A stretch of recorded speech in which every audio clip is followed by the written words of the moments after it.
Hello everyone, this is Kim Lay with A2Q2, and in this video I'm going to share with you the typical activities that are required for a company who's preparing to go public or an IPO or doing their public company readiness initiative. And in this process we focus on the financial statement close and reporting, or also called financial close and report, and also called record to report process.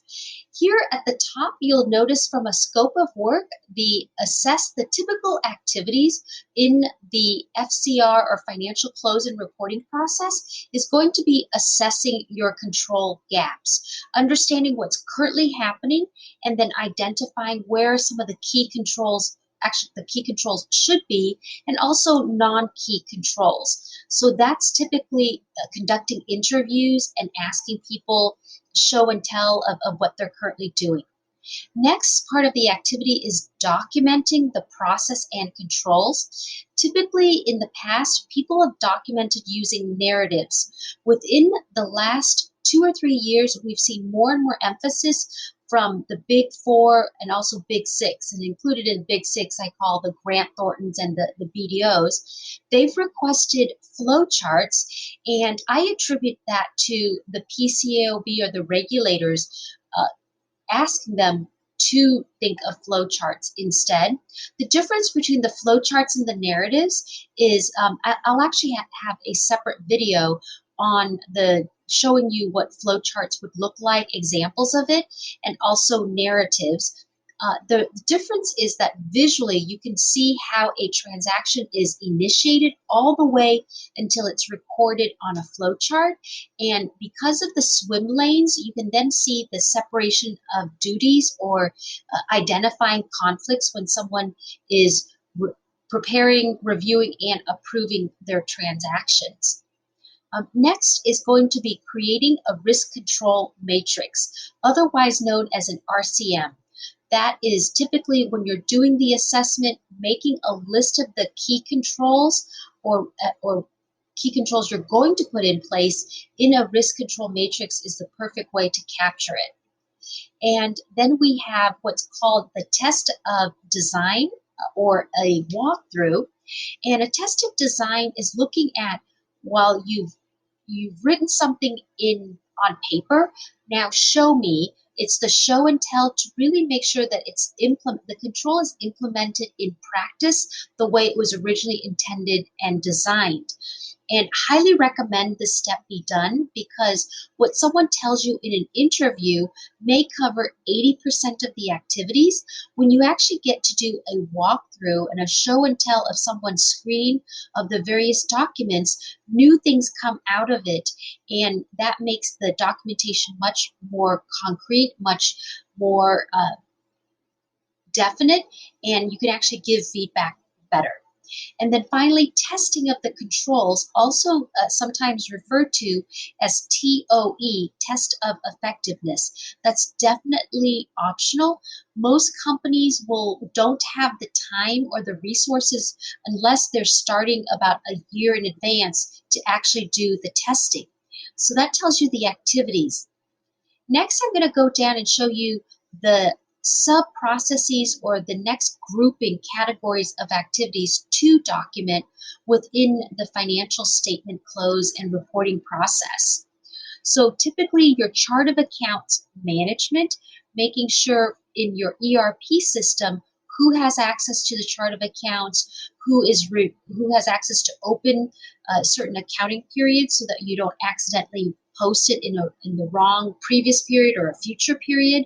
Those are the types of things around chart of accounts management. Next, journal entry creation and approval. This is a really super important area.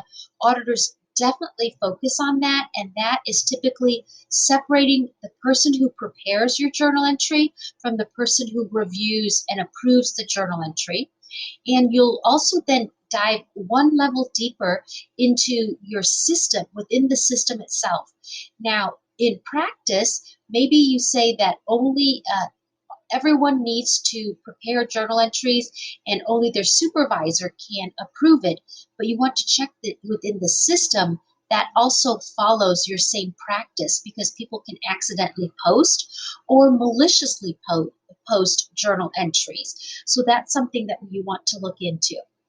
Accruals, another important part of the financial statement close process, and some companies break it down further into types of accruals, whether in the case of technology companies, heavy use of technology. So it's accruals for your licenses, your SaaS solutions, your hosting, your bandwidth. All of those can be very large amounts. And the next one is going to be your account reconciliation and analysis. This one is typically includes things like bank account reconciliations, all of your balance sheet, and in some cases, some areas of your income statement might be reconciled. And so that's always a key area to dive into. Your budgeting and to budget to actual, or be budget versus actual analysis, setting up of budgets, monitoring.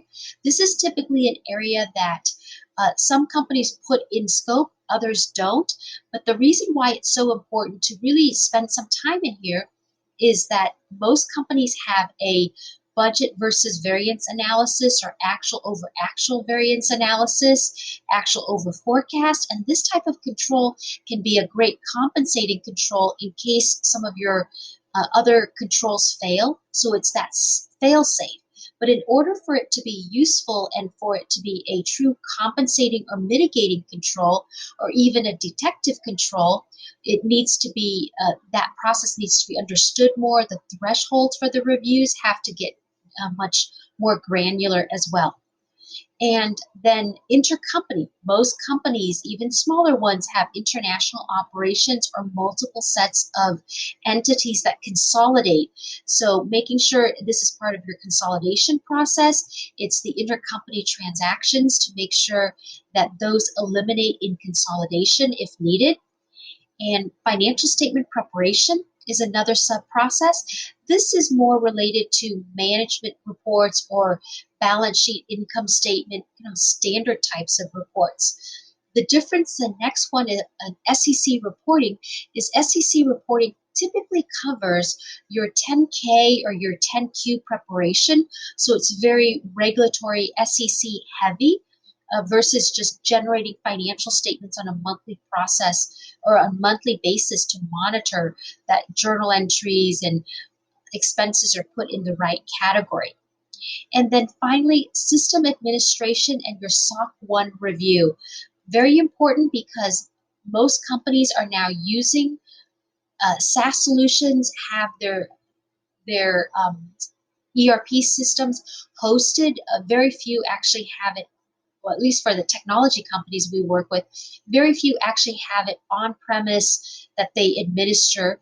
And as a result, you're going to want to, two things here: the system administration, who has access, particularly system admin access or elevated access to do or potentially override certain management activities, is something that you're going to want to document. And also your SOC 1. So if you have outsourced your system, the system is hosted, you're relying on your ERP system provider or hosting provider to make sure that the system, no one has access to it, or very limited people have access to it, and it's only on a job needed basis. So system administration and SOC 1 reviews are very important. And remember that it's SOC 1 type 2 reports that you're looking for. So that's it for the financial statement close and reporting process and what activities to focus. Thank you.